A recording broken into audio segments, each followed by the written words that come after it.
বাবা-মা আমাদের জীবনে অমূল্য সম্পদ। যে সম্পদ আমরা চাইলেও কখনো ফুরাতে পারবো না। কিন্তু আমাদের অবহেলার কারণে, তুচ্ছ তাচ্ছিল্য করার কারণে সেই সম্পদ আমাদের জীবন থেকে হারিয়ে যায়।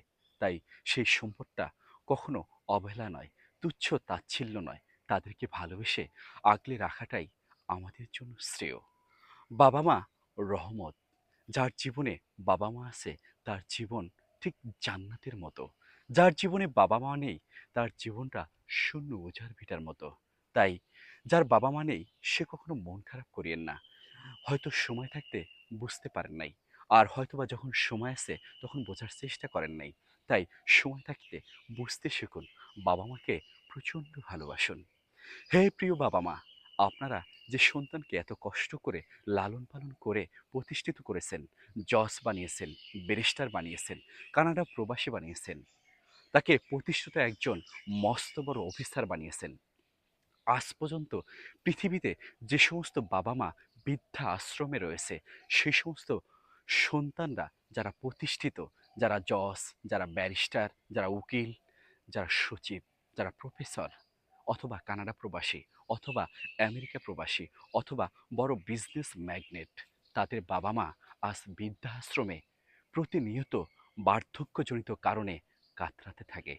দু চোখের পানি অঝোর ধারায় ঝরতে থাকে।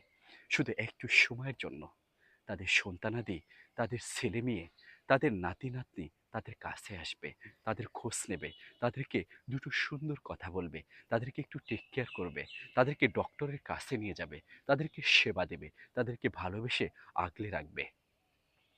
কিন্তু ভাগ্যের কি নির্মম পরিহাস!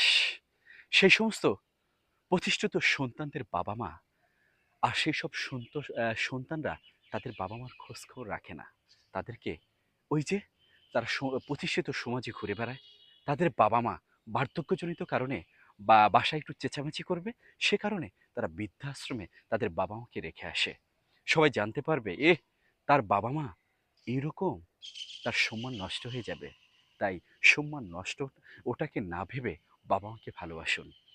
কারণ আপনি যখন ছোট ছিলেন, আপনার বাবা-মা আপনাকে প্রচণ্ড ভালোবেসেছে। আপনার জন্য অক্লান্ত পরিশ্রম করেছে।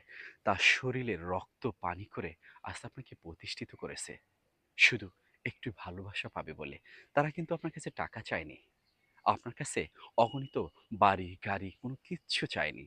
শুধু আপনার একটু সহানুভূতি, আপনার ভালোবাসা, আপনার মায়া, আপনার একটু সময় চেয়েছে। এটুকু কেন দিবেন না? বাবা-মার জন্য এখন থেকে রুটিন করে একটু সময় বের করুন। তাদেরকে ভালোবাসুন। আর অবশ্যই বৃদ্ধাশ্রম নয়, বাড়িতেই বাবা-মাকে রাখুন।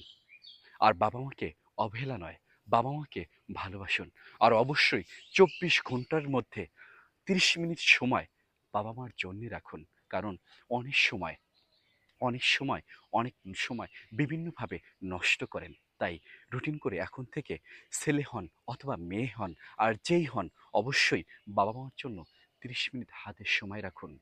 বাবা-মাকে ভালোবাসুন। দেখবেন জীবন অনেক সহজ হবে, জীবন অনেক সুন্দর হবে এবং সত্যি হবে। ভালো থাকুন, সুন্দর থাকুন। কথাগুলো খারাপ লাগলে অবশ্যই আমাকে ক্ষমার দৃষ্টিতে রাখবেন। আল্লাহ হাফেজ।